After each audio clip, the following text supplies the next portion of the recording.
Audience, it is up to you to decide, if you can, who thought that Henry's argument made an excellent pillowcase in favor of sleepovers. Henry, sir. Okay. A lot of support for Henry. And who agreed with Erica that anyone who supports sleepovers is just asleep at the wheel? Erica Sigurdsson. Audience has spoken. The winner is Erica Sigurdsson. Down with the sleepovers. Big hand for Erica Sigurdsson and the debut of Henry Sir, everybody. Well, that's all for this week. I'm Steve Patterson saying if you're sleeping over at a friend's house soon, remember to BYOTFGS. Bring your own toothbrush, for God's sakes. I'll argue with you again soon, Canada. Good night. The Debaters is created by Richard Side. This week's episode was produced by Nicole Callender, Chloe Edbrook, Dean Jenkinson, and Graham Clark. With continuity by Graham Clark, Diana Francis, and Gary Jones. Technical production by James Perella and Lloyd Peterson. Story editing by Gary Jones.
This is CBC News.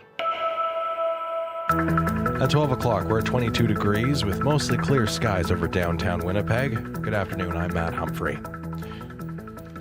It is now official.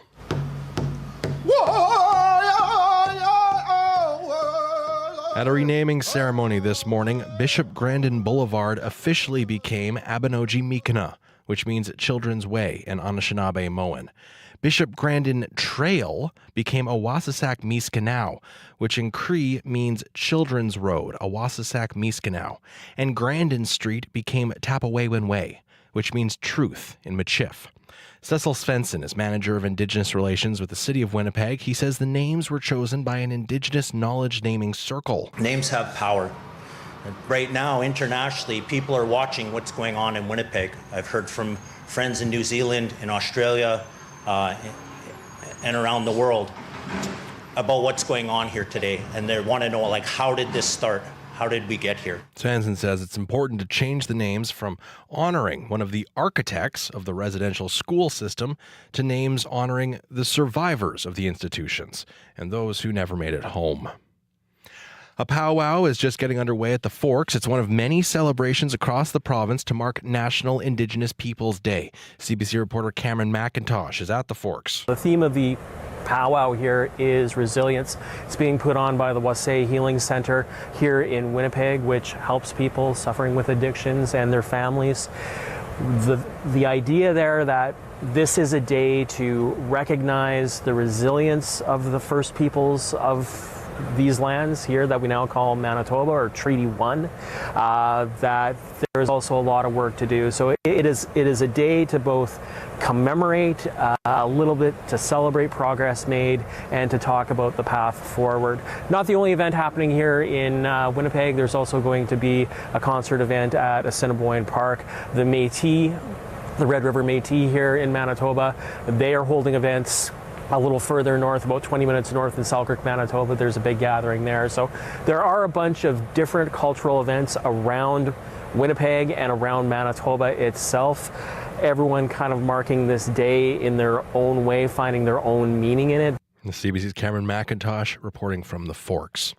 Manitoba's premier would like to see an additional layer of responders to help people in crisis on Winnipeg's streets. Moab Canoe says areas like downtown and Osborne Village already have more police and foot patrols to address some of the safety issues, but he'd like to see another level of responders who follow up immediately to help people find the help they need. Having an additional layer of detox, well-being, mental health supports immediately right there so that there's not an hour and a half wait for the foot patrol person to be able to get that person in crisis into the mental health healthcare setting. Canoe says groups like the Sabe Peace Walkers are doing some of this work, but they need more resources to address the need.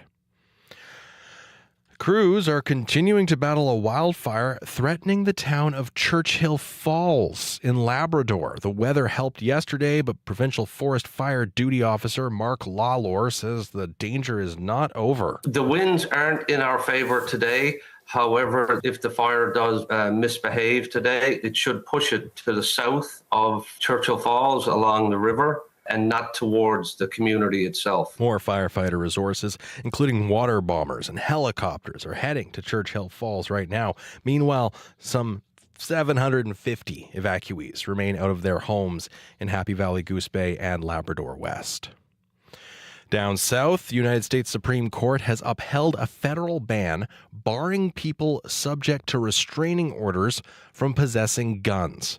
The 1994 law was designed to protect victims of domestic violence, and today's ruling overturns a federal appeals court decision to strike down the law.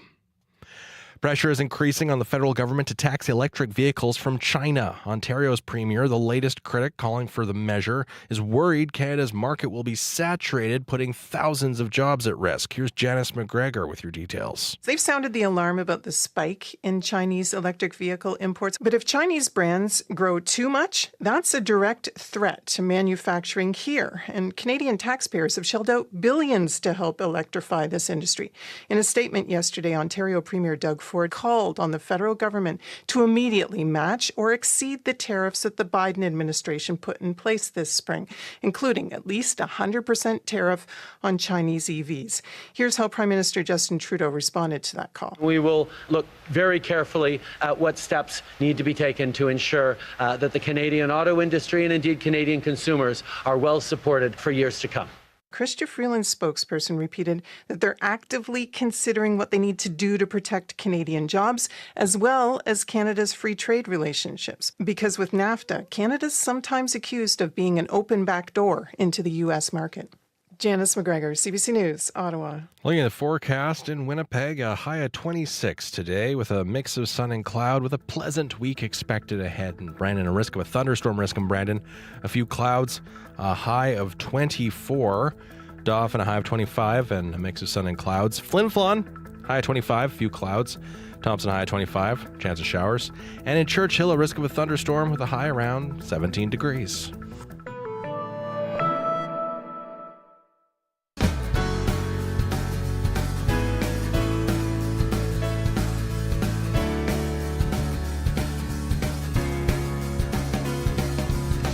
Hello, my friends. Thanks for joining us today for Radio Noon. I'm Janet Stewart.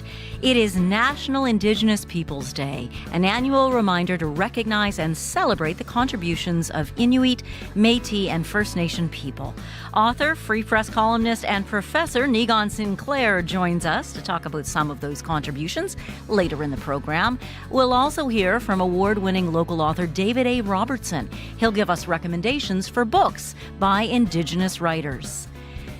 Brandon University was looking at a loss in its budget for the next school year. Then the provincial government promised to give it additional funds. Why the revenue BU receives from tuition will be down next year is where Radio Noon begins today.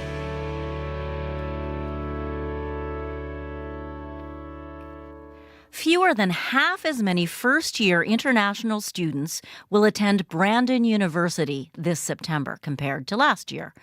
The university blames rule changes made by the federal government. The feds have more than doubled the amount of money new student visa applicants must prove they can access. That's jumped from $10,000 to more than $20,000. Ottawa has also capped the number of foreign students allowed to study in Canada. Now, for Brandon University, that quota hasn't actually changed. But officials wonder if negative news about Canada made international students look elsewhere. Luckily for BU's finances, the province stepped up in May, promising an additional $7.4 million in funding. Scott Lamont is Brandon University's Vice President, Administration and Finance. He spoke with the CBC's Chelsea Kemp about what that funding meant to the university's recently released 2024-25 budget. It was critical. We had real concerns that we were going to be able to balance the budget without additional support. So you may be aware that the institutions within Winnipeg received more support last year than those of us who are outside, and so that was good for them. It wasn't that they didn't need the money, but it was Brandon University had received a smaller increase last year. So this was something that helped to sort of level it out for us, and it was certainly crucial for us for this budget. And I want to pivot a bit to enrollment, because we're seeing... Of course, the federal government came up with a number of changes this past year on what kind of funding was required by international students when they come to study in Canada. And then secondly, the number of spots that would be available. The federal government then allocated money to the province, and the provinces then allocated the money to the institutions. And so Brandon University was allocated really sufficient spots, that it was not the number of spots available that was the deterrent, but the the monies that are required by international students, and I think all the news and the discussion about whether Canada was welcoming international students or not has had a very significant impact on us. So we anticipate that our entering class of international students will be half or less than what we had last year. So that has a very significant impact on us. Now, the positive side is that our domestic enrollment seems to be bouncing back. So our domestic enrollment in recent years peaked in 2018, which was before the pandemic. Then, of course, it was certainly affected by the pandemic. And then, interestingly, the year following the pandemic, so 2022-23, was probably the low point. And so our domestic enrollment is now coming back as students who may have stepped away for a period of time are now ready to come back. And so our applications for domestic students in Manitoba, in Brandon, in Westman are significantly up from last year. We have budgeted for a 3% increase in domestic enrollment and a 20% decrease in international enrollment. And so when you do all the math that's related to that, it calls for a decrease compared to last year's budget of about $450,000. The fact that the province has provided additional funding is definitely positive. It will allow the university to ensure that we have a balanced budget for 24-25. There are further discussions to be had to sort of clarify details related to that funding. And so we had to indicate to our campus community that we're still in discussions. The discussions have been positive, and the government have been very supportive of the university. But we just need to work through all of that. So, but again, on a positive level, certainly the university is in a position to put together a balanced budget, and so that is positive. Is it a guaranteed balanced budget, or could that change based on discussions? Well, their guarantees are not provided by the province.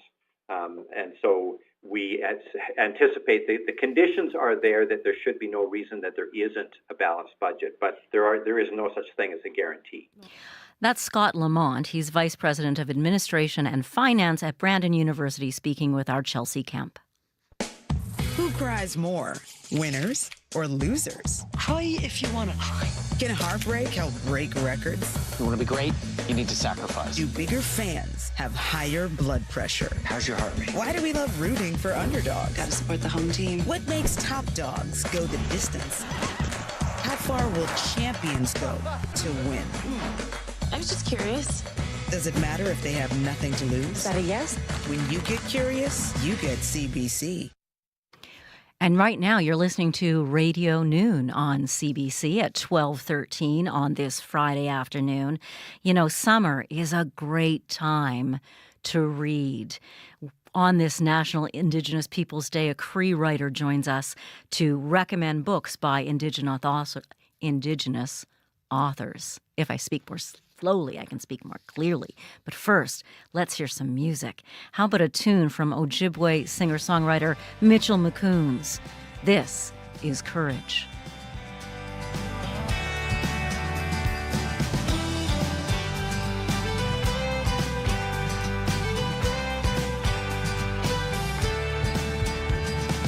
As the robins sing, all I can think about is money. If I'm gonna make it, if I should even try to find my way, navigate the water, time is in question, I need help. Creator, give me courage, 'cause I'm scared as hell. Everything keeps changing, I'm unsure of myself. Don't know where I'm going, but I know just what to find. Looking for a little piece of mind.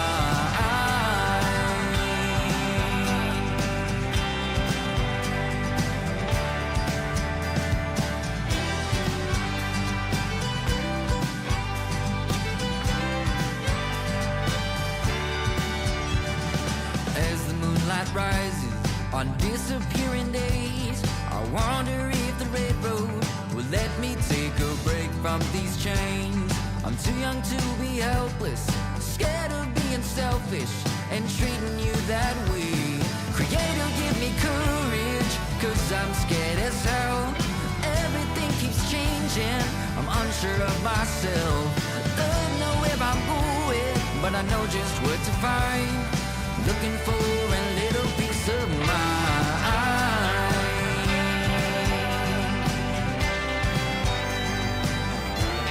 A little piece of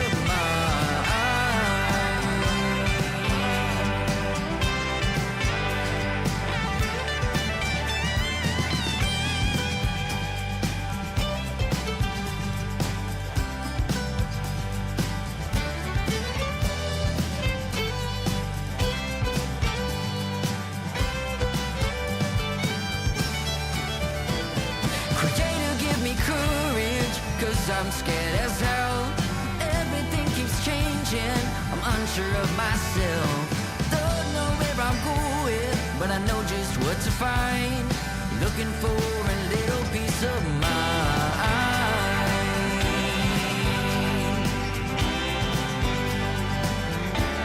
A little piece of mind.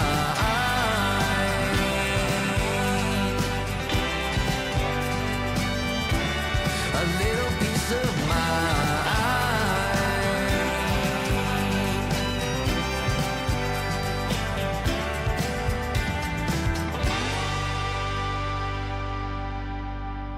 Mitchell McCoons with Courage. If you want to see Mitchell play live, he'll be performing tomorrow at Assiniboine Park just outside the Leaf for free as part of the park's National Indigenous Peoples Day celebrations. Lots of great musicians playing tomorrow. You are listening to Radio Noon. It is 12:16, and my name is Janet Stewart. Riley Lachuk, who is our weather specialist here at CBC Manitoba, will be joining us in a little bit to give us a detailed forecast for the weekend and the week ahead. But he says it's going to be generally pleasant. That's good. There is a chance of a few showers tomorrow late afternoon. But we can handle that, can't we? Here in Winnipeg, today we're sitting under a mix of sun and cloud. A high temperature today will be 26. There's a little bit of a light wind out there.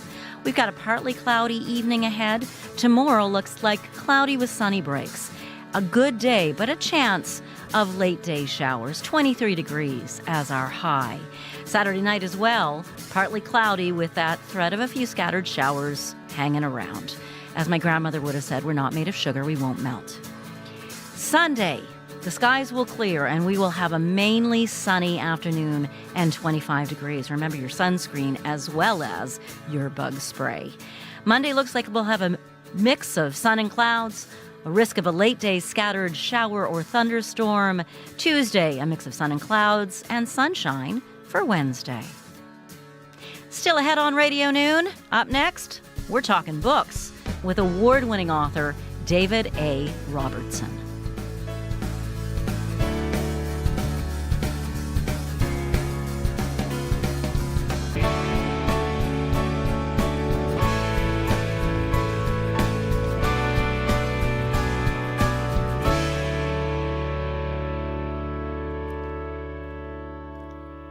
If you're heading to the beach this summer, or you have time to relax in a hammock somewhere, a nice comfy chair, even if it's raining, just curl up someplace cozy, you might want to have a book with you.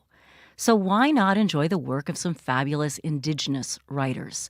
A lot of people are really coming into their own as creative forces now. David A. Robertson is one of those people. He's Cree and a member of Norway House Cree Nation. He's also an award-winning author who lives in Winnipeg. I spoke with him earlier today to get his book recommendations. Thank you for being here. Thanks for having me. It's awesome to be here. How important are stories? They're the most important thing, especially when we talk about, a day like today, when we talk about reconciliation. That's the foundation of it all. And it's how we connect. It's how we get to know ourselves. It's how we get to know each other. It's how we build community.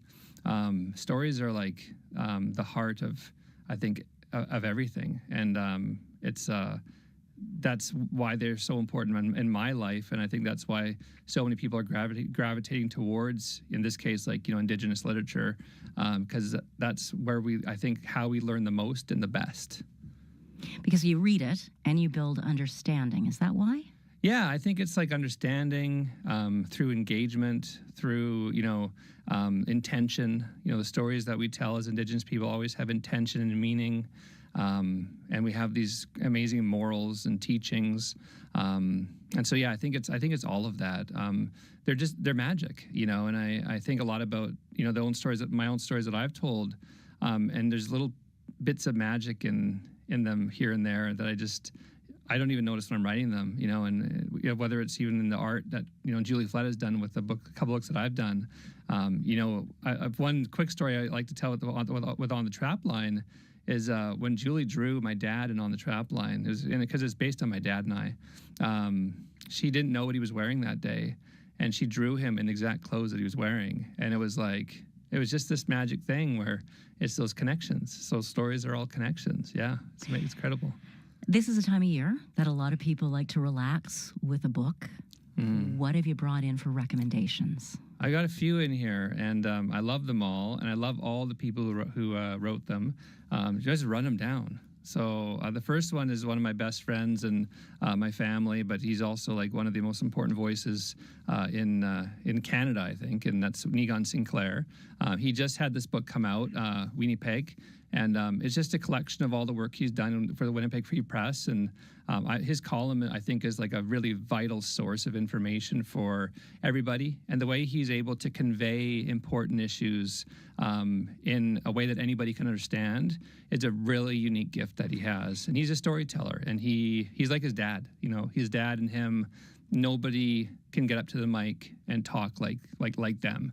They're incredible, and he's done that on the page, which is, I think, such an incredible gift that he's given us. What I love, too, is the subtitle of that. Read us the subtitle. Yeah, Visions of Canada from an Indigenous Center. And I, sitting in Winnipeg and in Manitoba, I always think of the double meaning of that, right? Of we are the center of Canada.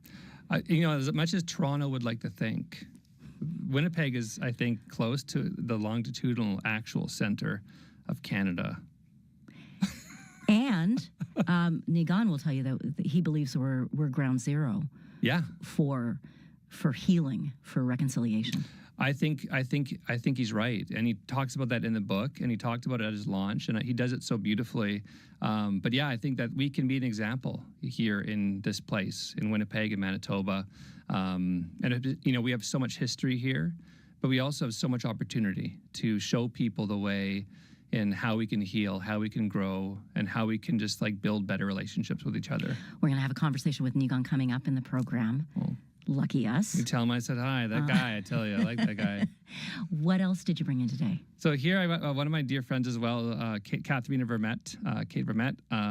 The girl called Echo is an omnibus. So it's like a collection of this 4 graphic novel series that she did over a course of time with Highwater Press here in Winnipeg.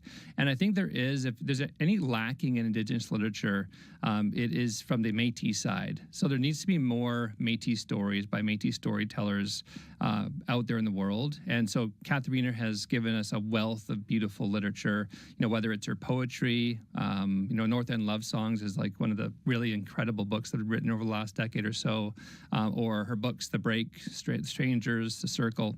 But this one, it details Canadian history from the perspective of Métis people.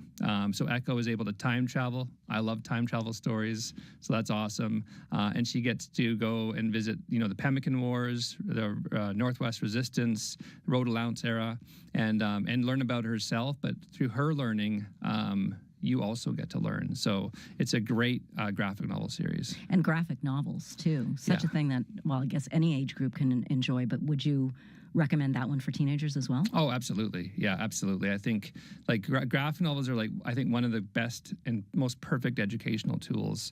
And that's why I started doing graphic novels when I got published for the first time, because comics are just this incredible delivery system. And so Katharina and many Indigenous writers are really taking advantage of how amazing comics are for use as an educational tool, but just like in the mass market as well. Anybody can read this and learn from it, and that's incredible and important. So A Girl Called Echo is something that everybody should definitely read.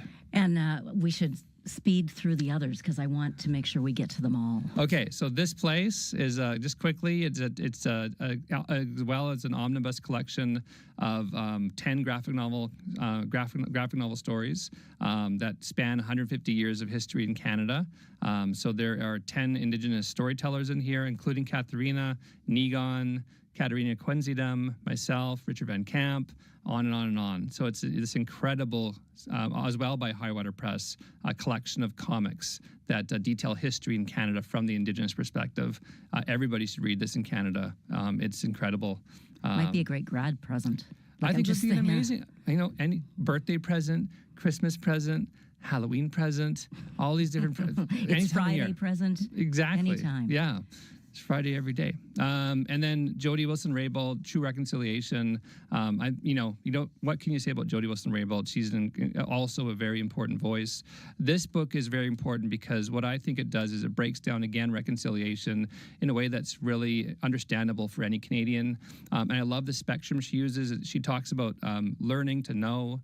When you know, you can act, and so it's this piece of laying a foundation of knowledge, and you can't really know what you need to do unless you know why you're doing it. And so she lays that out beautifully in that book. So it's a great book. So everybody should read that too. And this is a newer release by Tundra Books, and it is Métis Like Me. And it's a beautiful picture book. It's again about Métis people. What I love about this picture book is that it also looks at the side of a Métis person who doesn't know themselves yet. And it says, am I Métis enough? Am I really Métis because I don't eat bannock, or I don't pick berries, or I don't bead? And it's about this journey to self. It's journey to identity. And I think we're all on that journey. And so some of us are a bit further along than others. But this story encapsulates that journey so beautifully for, kids of all ages. So this is a great picture book. What are you working on now, David Robertson? I don't think you have enough time for me to detail that for you, but I have, the Miss Wasaga series. I have the next couple books that are in the series are coming out next month, and then next year, book 6. And I have a couple of picture books in the next few years. What I'll say is I have a mental health memoir coming out in January, which I'm very excited about. I think it's going to be one of the more important books that I've written, and it's called All the Little Monsters. And I'm really proud of that book. And I think it will help a lot of people because books are all about, as well, reflection and seeing ourselves in the experiences of the characters, whether they're fiction or nonfiction. And so, I lay out a lot of my own struggles with mental health. I think hopefully in that people will see some struggles in their own lives, and that is cathartic. And so I'm really excited about that book. So that's what I will focus on to let you know that I'm working on. So you'll come back and talk to us again. I would love to, please. Yeah, Good. I would love to come back. I would love that too. Thank you so much for your time today. Thanks for having me. I appreciate it.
Up next, it's National Indigenous People Day. We're going to talk with Negon Sinclair about hope, about the progress we're making on the road to reconciliation, and the importance of celebrating Métis culture in particular. That's coming up right after your 12:30 news and weather. This is CBC News. At 12:30, it's 24 degrees and mostly sunny over downtown Winnipeg. Good afternoon. I'm Matt Humphrey.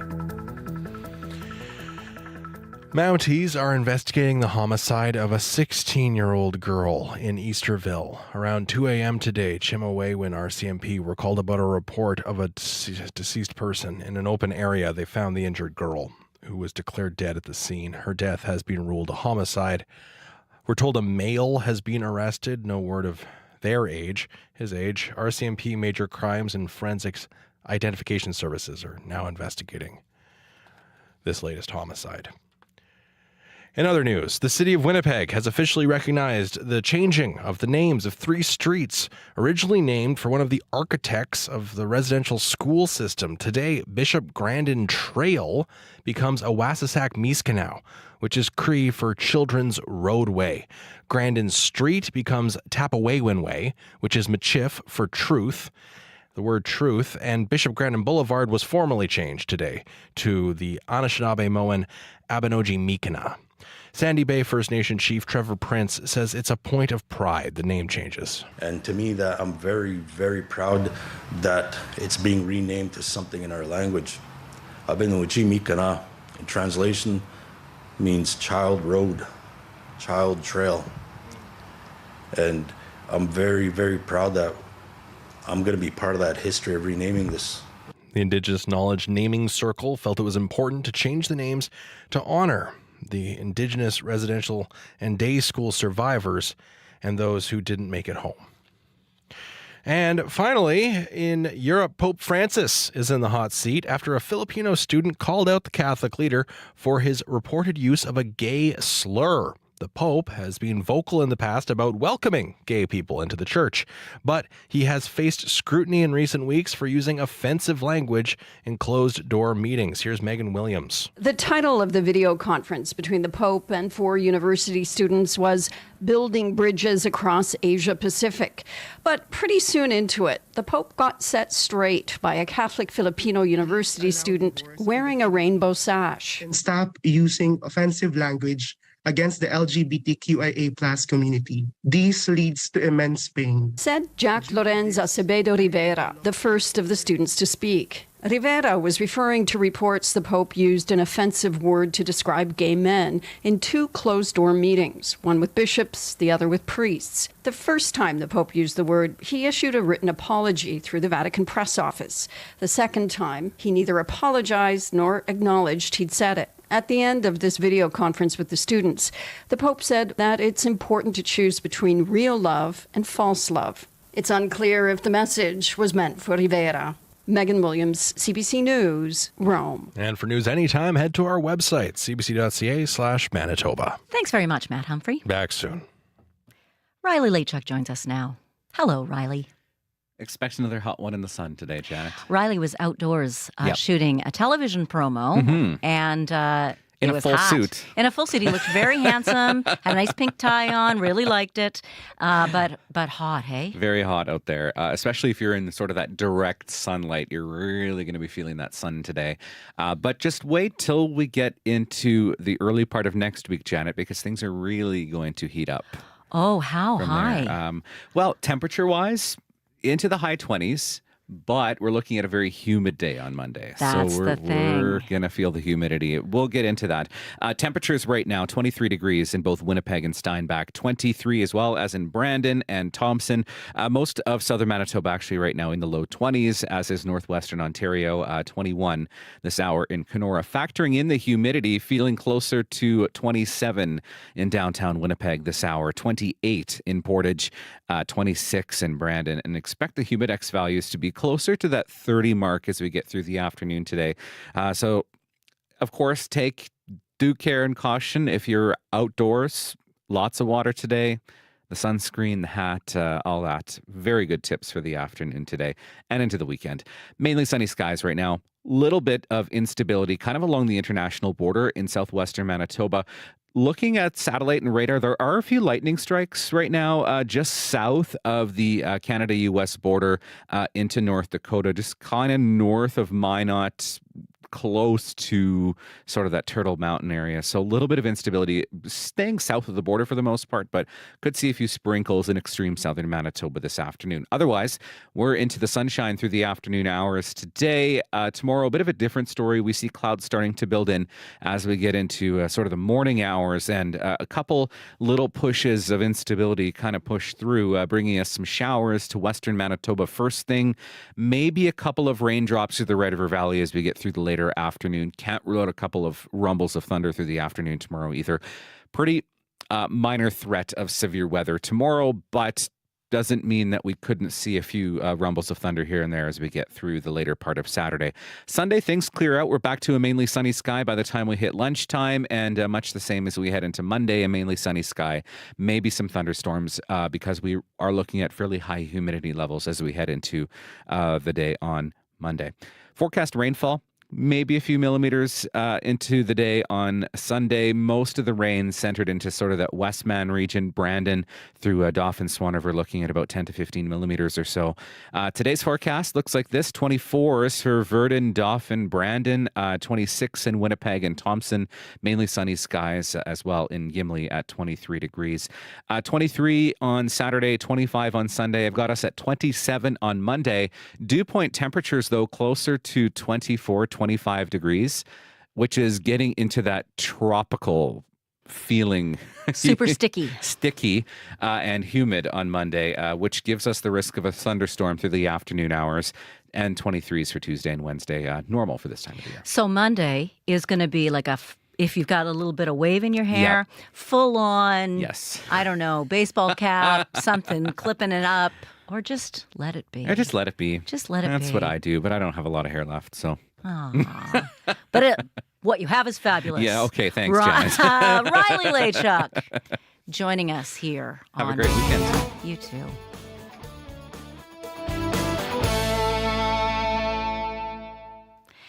It is 12:37 here on Radio Noon, and it is also National Indigenous Peoples Day, an annual reminder for people across the country to recognize and celebrate the unique heritage, diverse cultures, and outstanding contributions of First Nation, Inuit, and Métis. Nigan Sinclair has been teaching Manitobans about those contributions for years now in classes at the University of Manitoba as an author and as a columnist for the Winnipeg Free Press. He joined me in the studio this morning to talk about the importance of this day. Thank you for being here. Miigwech for having me. It's a wonderful day. Why is it a wonderful day? So this year is the 28th version of National Indigenous Peoples Day. And it's a day that, I'm proud to say that it's a day that I think is coming back. I think it's lost a lot of its luster because most of the energy has been put, and there's a lot of debate actually, over where to put the Truth and Reconciliation Day, or the day that honors residential school survivors, which of course is September 30th, also known as Orange Shirt Day. And I think that the energy has been really taken away from National Indigenous Peoples Day. And this was the first version, especially since we've, coming out of this pandemic, that I think we've put energy back into this day. This is the first day I've seen a real wide scale, the kind of commitment that we had in the 1990s and the 2000s, in which we recognized the contributions of Indigenous peoples, First Nations, Inuit, Métis. And I'm seeing that in businesses. I'm seeing that on the streets. And so we have to remind ourselves, and I think work hard to not just make this a day. And I think that the energy was like, oh, let's all wear orange shirts on September 30th. But June 21st, the summer solstice, is a very ceremonial, important day. I don't know if anyone saw the moon last night, but it is the richest moon of the year. It's the most full moon of the year, and that's what we talk about when we have the summer solstice, the longest day of the year, which is recognizing the gift of this grandmother who looks down on us and says, "Are you all taking care of each other?" Oh, that's lovely. Are we taking care of each other better now? Well, I mean, the fact is that we are in the wake of a trial involving an admitted serial killer of murdered missing Indigenous women and girls, and searching of a landfill, which take place in the fall. We have an overabundance and a disproportionate amount of Indigenous children in the child welfare system, in the jails. You just have to look outside in Winnipeg to see that there are, encampments now that there hasn't been before, and those are all predominantly Indigenous people. So we are in ground zero of Canada's colonialism. But one thing I frequently write about or think about is the fact that we are the first steps after Confederation. We are the place in which that we have inherited the most amount of violence since Canada's founding back in 1867. But we're the first treaty. We're the first numbered treaty of this place, of Canada. And so as a result, we've been at this kind of the longest, and we've got the most amount of ideas and innovative solutions because every single Manitoban is related to each other, or working with each other, or thinking about each other. You can't drive through Winnipeg and not think about colonialism. Like, it's impossible. Even those who want to, perhaps, where they've learned that certain really stereotypical problematic ideas about Indigenous peoples, you just can't deny it. You can't just go, oh, well, it's very obvious that Indigenous peoples have inherited the most amount of violence in this place, and have therefore inherited the homelessness and the addictions. And nobody chooses this life. This was imposed upon. And so therefore, then you also notice, oh, we've got an Indigenous premier. A First Nations premier. Oh, we've got First Nations, Inuit, Métis people who are making the biggest financial investments in this city, bigger than any other corporation. And what they're doing is they're keeping all the money in this place. They're not taking millions of dollars and going to Texas or Sweden. They're investing in this place, and they're also becoming the biggest arts leaders. Like, all of the major award winners for Manitoba in arts, in singing, in dancing, in literature, they're all Indigenous. And so Manitoba is put on the map because of our Indigenous contributions.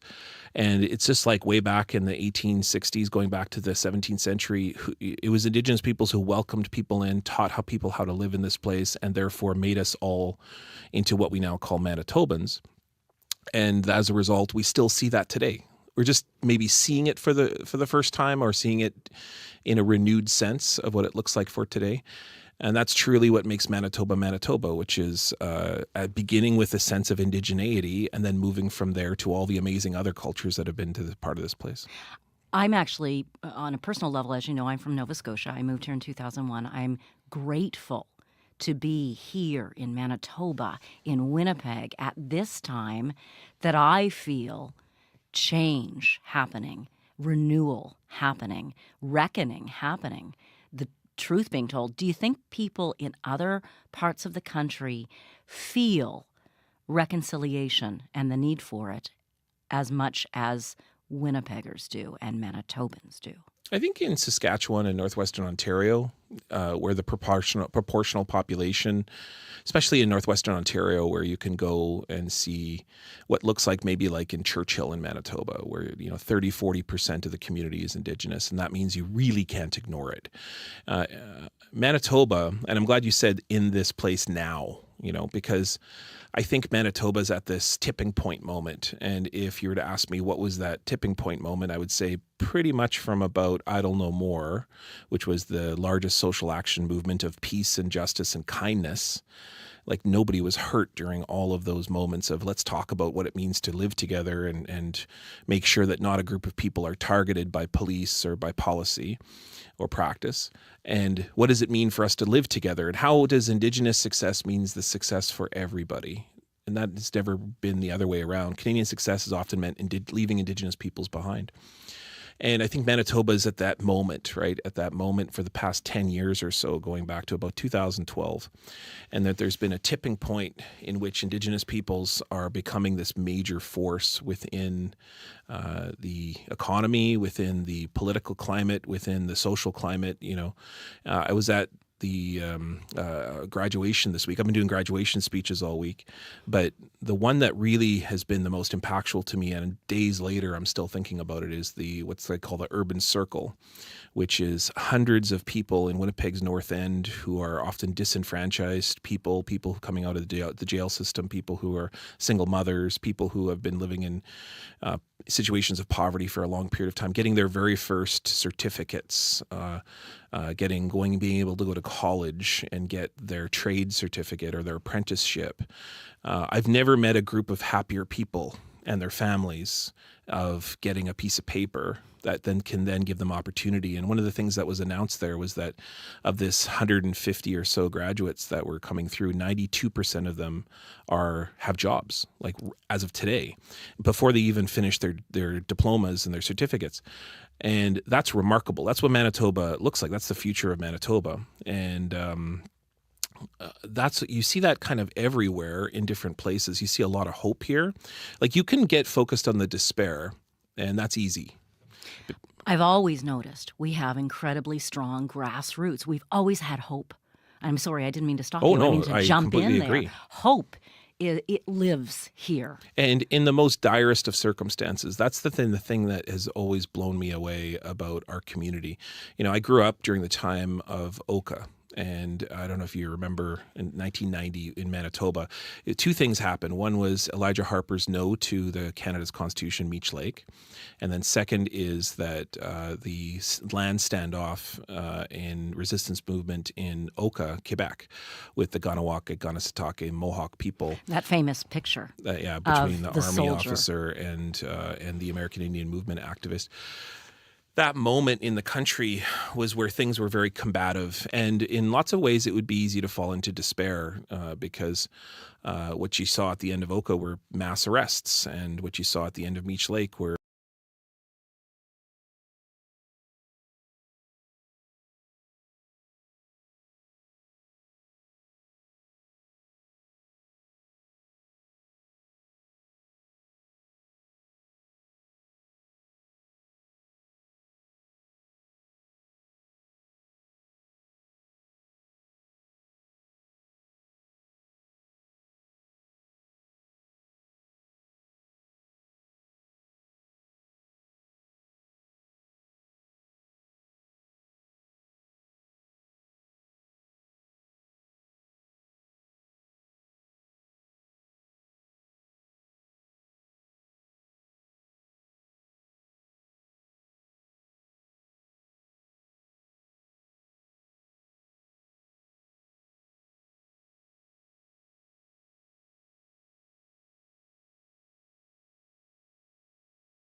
our young relative.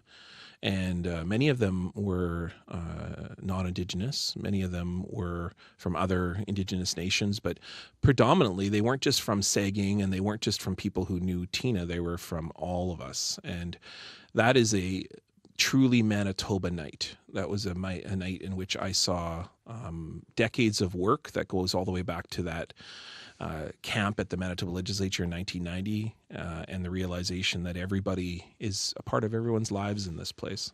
I remember walking. I was one of the people who was there, just walking in a group, and it felt powerful. It's a memory I have that I will carry. Just being I loved seeing the community together. And that's where our strength is, right? When we come together. Well, that's the vision of treaty. Like, that was what it was supposed to look like every day, all the time. But because of policies, many of which that were made elsewhere in Ottawa, we've been taught to see each other as different or oppositional, or what I often call as friends, because you can treat friends very badly and still somehow call them or imagine they're your friends. But treaty was meant to make family.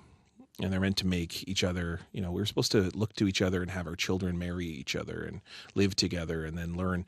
One of the visions in Treaty 3 was that the children of each community would go and learn from the elders of the other community.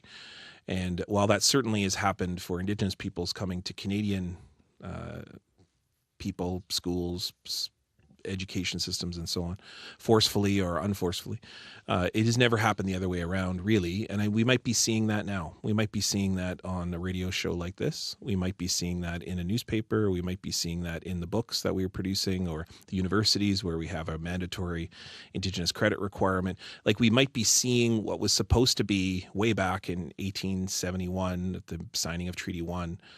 We might be seeing that now here in 2024. The Indigenous intention of those treaties. Unfortunately, the other folks who signed them are teaching the newcomers how to live in this place and what it means to be a member of this place. What does it mean to inherit this beautiful land that we live in? And what does it mean to live in relationship with the water? And I think we have a great uphill battle in that regard, because the environmental crisis is unbelievable.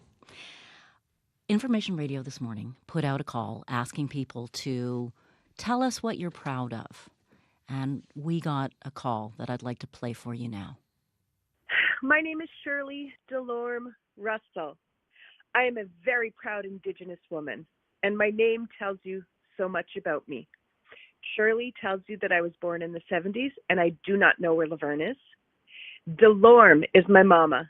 My mama is Red River Métis, from the very heart of the Red River Métis Nation. We are Delormes and Ducharmes and Desjardins. We are from St. Norbert. We're from St. Rita. We're from St. Laurent.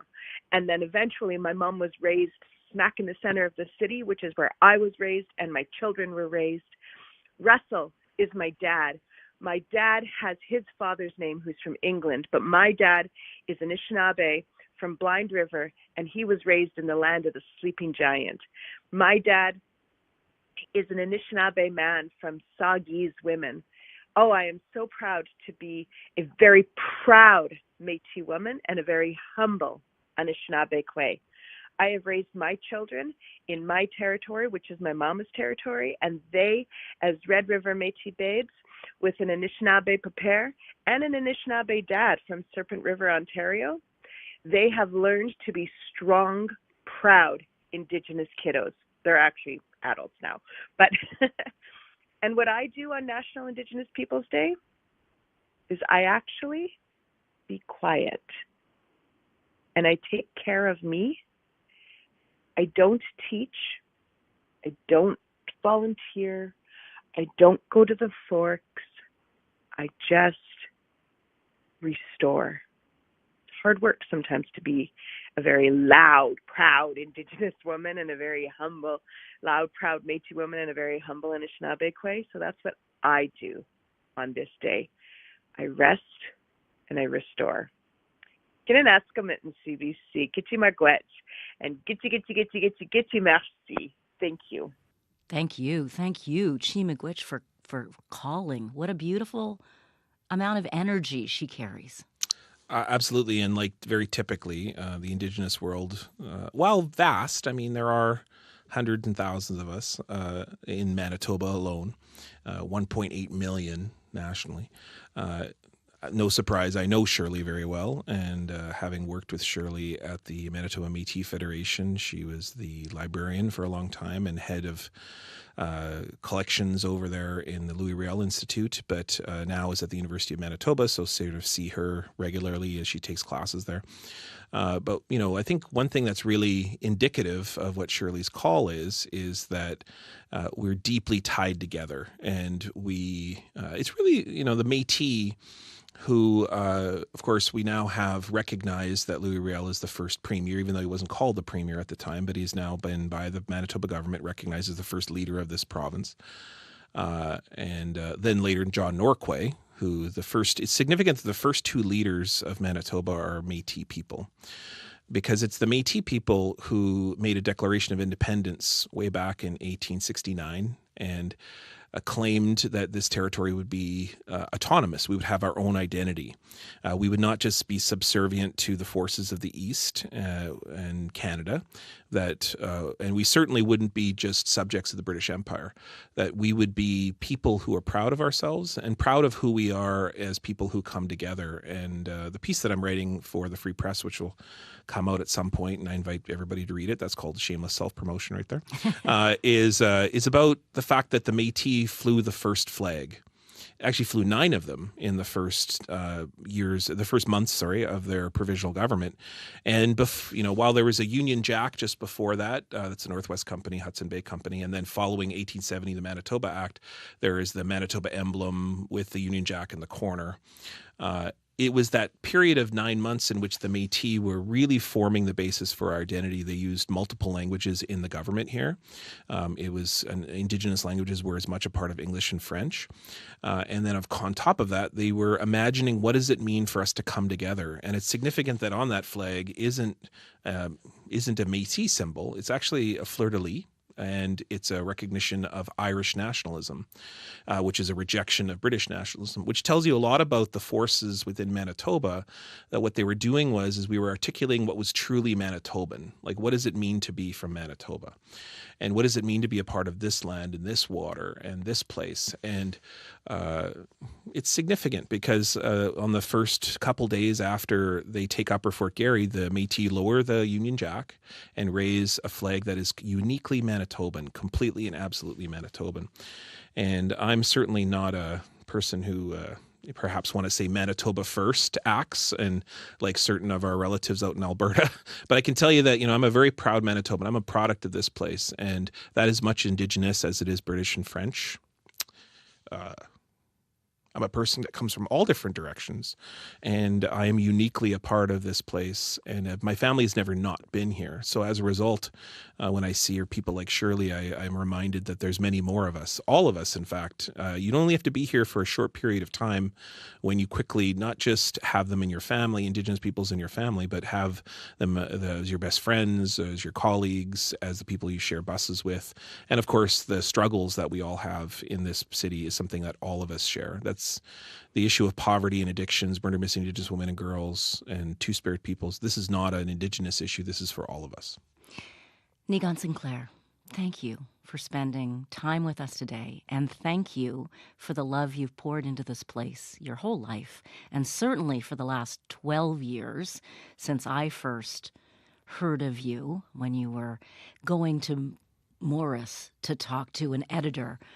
Do you remember? Oh yeah, yeah. I remember that. That was in the days in which there was a lot of talk about what does it mean for us to live together, and the days of I don't know more, but also really what does it mean to speak respectfully to one another, and that's really what that movement of what I tried to do by bringing somebody a coffee and a donut, trying to speak the most Canadian language I could to a Canadian who was saying some pretty terrible things about Indigenous people. I took a course from your father once, Murray Sinclair, and he said reconciliation begins with making a friend. Make a friend. So thank you for being a friend to all of us all these years. Yeah, miigwech, and I'm really honored to be here. So thanks for having me. Thank you.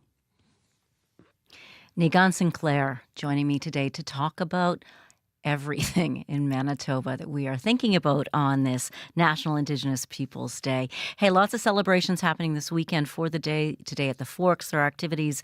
Tomorrow, Assiniboine Park will be filled with music for you to take in for free at the Lyric Theatre. It begins at 5 to 11 in the morning, ends at 4:45 at night with several different performers. Outside the Leaf as well, we mentioned Mitchell McCoon's. The Ivan Flett Memorial Dancers will be performing in the afternoon. That starts at 11 a.m., continues till 4. So pop by and make a friend. Thank you for being friends with us and listening to CBC Radio 1. Today on Up to Speed, our friend Faith Fundal will speak with Professor Bruce Erickson from the University of Manitoba. He'll explain what it means to respectfully canoe and why it's important to acknowledge Indigenous authority over the land and water. I want to thank all the people who helped put this program together this week. Dylan Longhurst, thank you, and Travis Peterson and Brad Lillies. They're our team that bring us to YouTube.